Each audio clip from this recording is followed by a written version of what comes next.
que da forma que eu começo a escolher o meu pensar, eu vou contaminar e energizar o ambiente que eu vivo com o meu sentir e com a minha ação. O propósito de vida está ligado a você entender em algum momento na sua vida virar aquela chave e você entender, é para isso que eu nasci.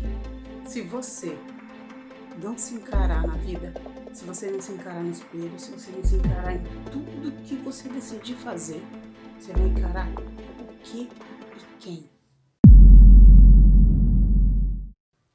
Eu sou Sandra Santos, sou filha de nordestino, nascida em Natal, criada em São Paulo. A minha história ela se escreve através do mundo de mulheres numa sociedade envolvida no esporte e usando o esporte para potencializar quem sou. Essa primeira fase ela vai ali do 0 aos 14 anos com poucas opções. Pouquíssimas, até que meus melhores amigos e a minha infância se define em brincadeiras com os meus irmãos. E a convivência com a minha mãe e família.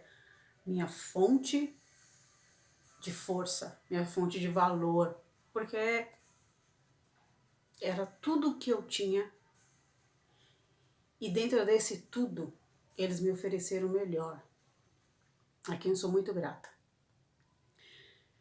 De 14 a 21 anos, veio uma outra fase dessa menina, essa menina que teve acesso ao esporte pela primeira vez. Cristina Carvalho, o nome dela. A quem eu já pude agradecer e contar essa história. Gratidão é uma das palavras que aparece muito na minha vida.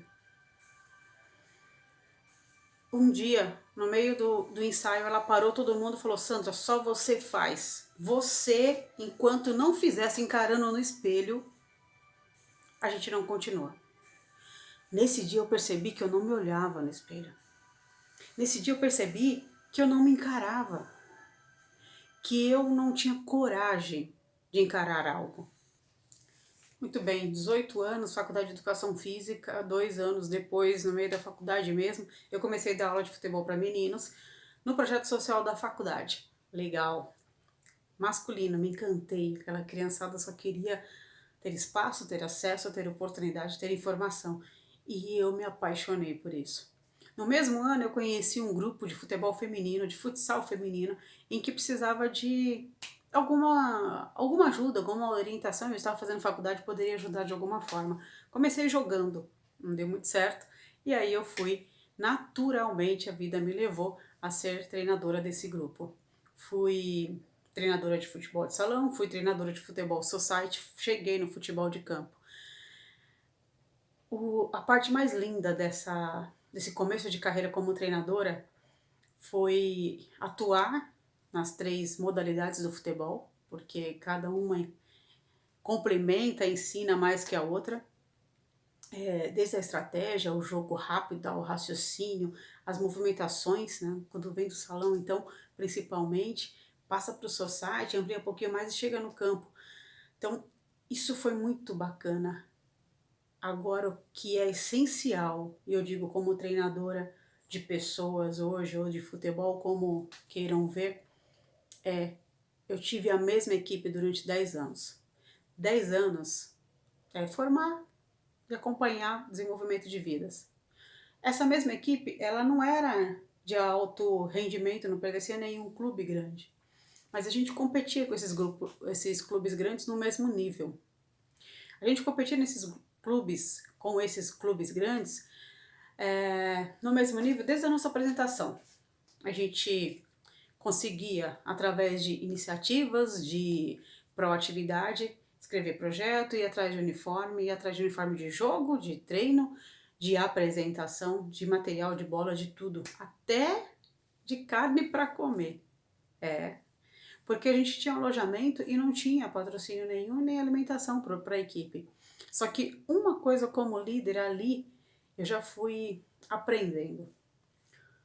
A dificuldade de uma, ou o problema de outra, era de todas. Isso fez com que fosse equipe família. E eu acredito nisso. Eu acredito em equipe família, eu acredito em equipe que joga junto. Porque se o atleta não estiver inteiro, se estiver faltando um prato de comida em casa, ou que se tiver com algum problema que de repente ao compartilhar possa trazer um pouco de cura, e eu ignorar isso como líder, eu não vou ter uma equipe 100%. Eu não tinha as melhores estruturas, eu não tinha recursos financeiros, eu não tinha, mas eu tinha recurso humano, e eu tinha um olhar humano que fazia com que eu olhasse uma para a outra e falava, sim, nós estamos juntas, e aí corria uma pela outra, de forma muito bem organizada e de uma forma reveladora. Fatos que comprovam isso. Primeiro, o jogar junto. Tinha uma atleta que morava a 5 quilômetros da quadra, né, do espaço de treino. Se uma morava a 5 quilômetros e não tinha o dinheiro da condução, todas desciam ali e a gente ia correr junto. Considerava 5 quilômetros de treinamento e aí começava o treino. Isso aconteceu algumas vezes, todo dia, não cabia no treino, mas a gente conseguia abastecer um dia ou outro e naquele dia essencial a gente economizava o time todo para poder fluir, para poder correr junto de todas as formas. Outra questão era alimentação mesmo, cesta básica para uma atleta que não tinha comida em casa e queria treinar. Só que não se sentiria à vontade de treinar, não teria nem ambiente para treinar porque estava faltando alguma coisa, teria que procurar emprego. Essas são poucas histórias diante de tudo que nós passamos e vivemos. Ali eu aprendi a ser gente, ali eu aprendi a ser líder, ali eu aprendi que equipe e futebol se joga olhando para as pessoas. Que da forma que eu começo a escolher o meu pensar, eu vou contaminar e energizar o ambiente que eu vivo com o meu sentir e com a minha ação. Se eu trago pensamentos bons, pensamentos coletivos, eu trago sentimentos bons e coletivos. E a ação, ela pode ser intensa, ela pode ser organizada, ela pode estar dentro do contexto do jogo de futebol, ou do jogo da vida, ou do jogo de basquete, seja qual for o esporte, mas ela vai estar alinhada com o propósito de ser equipe. Muito bem, nessa trajetória nós conseguimos jogar jogos regionais, fomos eleita a equipe revelação do ano, conseguimos parceria com universidades, conseguimos apoio do comércio local, conseguimos revelar um grupo de atletas e eu, na minha busca constante por conhecimento e vindo de uma família muito simples, consegui concluir a minha faculdade, mesmo tendo algum primeiro ou segundo ano tendo que catar latinha, tendo que ser flanelinha, de forma bem divertida, porque a dificuldade começou a ficar interessante para mim. Ela despertava em mim o desejo de superar. E eu superei muito bem, porque tinha algo mais que me inspirava, que era esse propósito já encontrado. E aí foi todas as dificuldades foram degraus que eu fui subindo na vida. Durante a jornada com a equipe, era também limitado a questão de alimentação, a questão de estrutura, e a gente resolvia junto de uma forma também divertida. Eram dificuldades, só que a gente escolhia passar juntas, e quando passa junto fica mais divertido. A gente tinha um cardápio de, na época, ovo, que era ovo cozido, ovo frito, ovo com tomate, ovo com cebola, omelete, porque só tinha ovo. E até hoje eu gosto de ovo. Então, são tantas coisas boas que eu poderia contar com tristeza, mas que me fez tão forte diante desse grupo, que não tem como contar com alegria o que a gente passou. Chegamos em Cotia, veio o primeiro ano, mágico, pá, alto rendimento, chegamos no alto rendimento.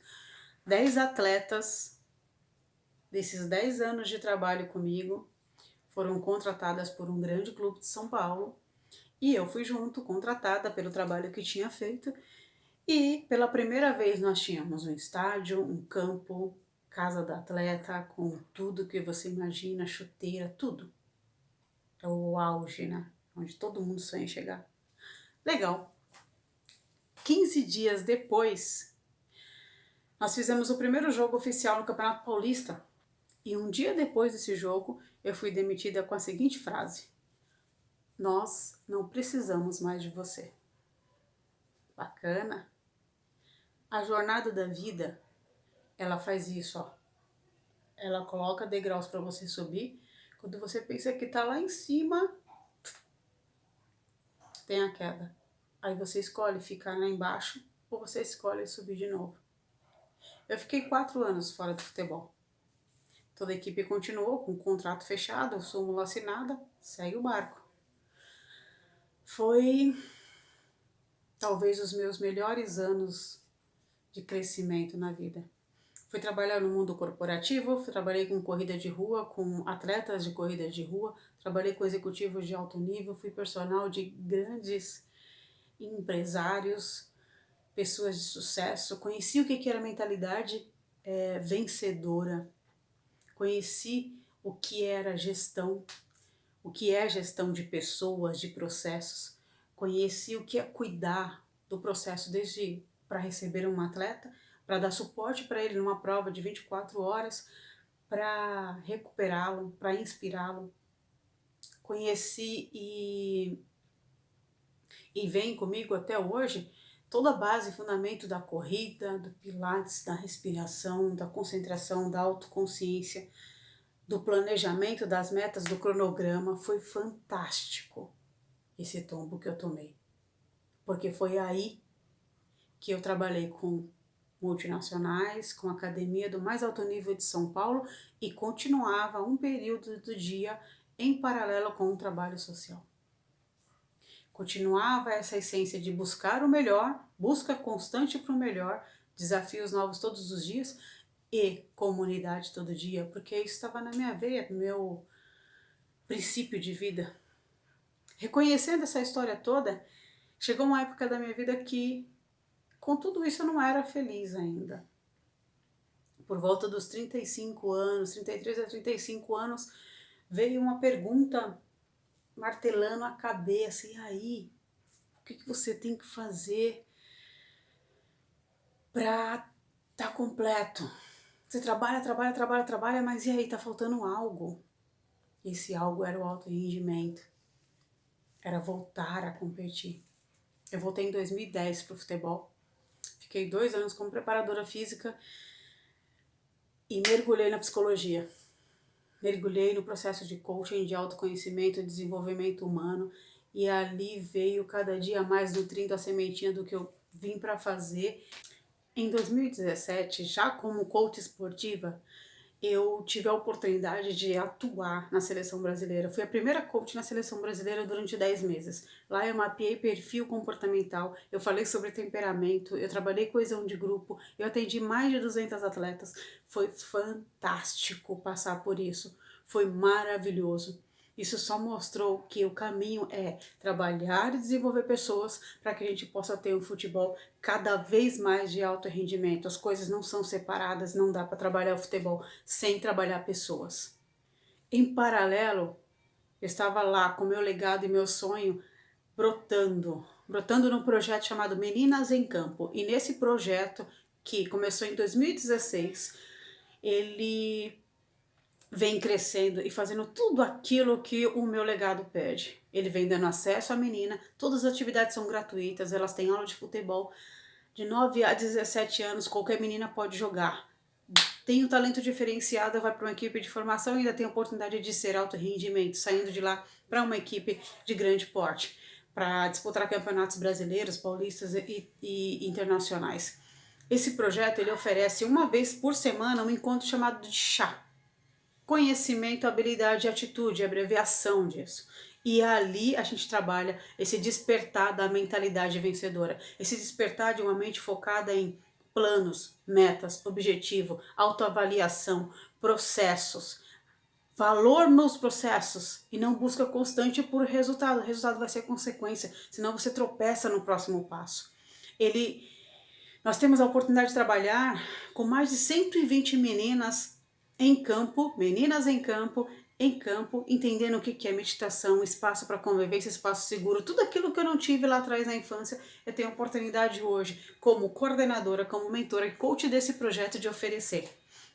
Esse é apenas um retorno do que a vida me ofereceu, me despertou como pessoa e que eu posso entregar de volta. E eu sempre, sempre, sempre farei o melhor através desse projeto ou dessa causa por qualquer menina que queira jogar bola e desenvolver o seu melhor. Se fala muito hoje em propósito de vida. Propósito de vida está ligado a você entender em algum momento na sua vida virar aquela chave e você entender, é para isso que eu nasci. É para isso que eu vim aqui. É para isso que Deus quer me usar. E eu vou fazer o que a vida me pede. Foram aproximadamente de 8 a 9 anos mergulhando no processo de autoconhecimento, autodesenvolvimento, melhora contínua, mentalidade, mindset, psicologia positiva, antroposofia, retiros, imersões, cursos de 2 a 3 anos, para entender que todos nós temos crenças limitantes, crenças potencializadoras, que essas crenças limitantes ela vem da infância principalmente e da sociedade. A gente começa a vida livre, entra numa jaula onde a sociedade coloca várias grades pra gente, onde o outro muitas vezes começa a nos limitar. Muitas vezes. Quando você trabalha o autoconhecimento, seja ele da forma como você se identificar, terapia, coaching, processos internos, seja como for, mas quando você trabalha, você começa a quebrar essas grades. E aí você quebrando essas grades, você começa a fazer o que é melhor pelo certo. Pelo certo é reconhecer qual a melhor maneira de pensar, de sentir e de agir. E sabe qual é a melhor maneira? É quando você reconhece a sua força e você reconhece a força do outro. Ninguém é melhor nessa vida sozinho. Ninguém é melhor desvalorizando alguém. Ninguém é melhor nessa vida pisando em alguém. Eu preciso de você para ser melhor como gente, para ser melhor como profissional. E isso precisa ser valorizado através do seu porquê eu existo, através do seu propósito. Na minha história tem comunidade, tem vida social, tem violência na infância, tem falta de acesso, tem falta de educação na infância, de acesso à educação. Quando eu comecei a romper essas barreiras, eu comecei a reconhecer quais eram as minhas forças. E eu trabalho hoje por mim como treinadora de pessoas, treinadora de futebol, pelo outro que tem esse mesmo sonho, que de repente venha dessa mesma origem ou não, ou que está bloqueado por crenças da sociedade, por meninas que querem um espaço e querem alguém que fale para elas, sim, você pode, e vai por aqui. Vai por aqui, porque por aqui, junto com outras meninas com mentalidade vencedora, a gente chega mais longe. Eu trabalho para deixar alguma coisa de melhor por um mundo melhor. E se eu puder deixar uma pessoa com potencial elevado, eu vou deixar. Se eu puder fazer você acreditar um pouquinho em você hoje, 1% mais em você hoje, eu vou fazer. Porque essa é a minha missão de vida. Foi isso que a minha professora lá na adolescência fez. Foi isso que as minhas atletas, nos meus primeiros anos como treinadoras, fizeram. Foi a união, a equipe, o espírito de coesão de grupo, o espírito único de um só, de sermos nós, tá? Fez eu acreditar que equipe é isso. E aí a ciência da psicologia mostra que sim, é. Para ser vencedor, eu preciso estar com você. Eu preciso valorizar você. Para eu ser bom, eu preciso de alguém do lado. Para eu subir na vida, eu preciso de tropeço. E para eu chegar mais alto, eu vou ter que apanhar e levantar. Então, pega tudo que vem pelo caminho, tá? E constrói o seu legado. Olha um pouquinho para a sua história, veja o que tem de melhor, veja onde a sua força foi despertada e constrói o seu legado. Você não precisa de idades, de ser, sabe, 30, 40, 50 anos vividos para construir legado. Começa agora. Olha para as fortalezas que você tem, começa agora. Tá? Olha para dentro de si e veja e se pergunte, né, o que eu vim fazer aqui? Qual o melhor recado que eu posso deixar? Porque aí você vai ver que vale a pena viver, mesmo diante das dificuldades. Elas são só parte do processo. Tá? Encara. Você é mais forte do que qualquer dificuldade. Qualquer. Tá? Desperte o seu melhor agora.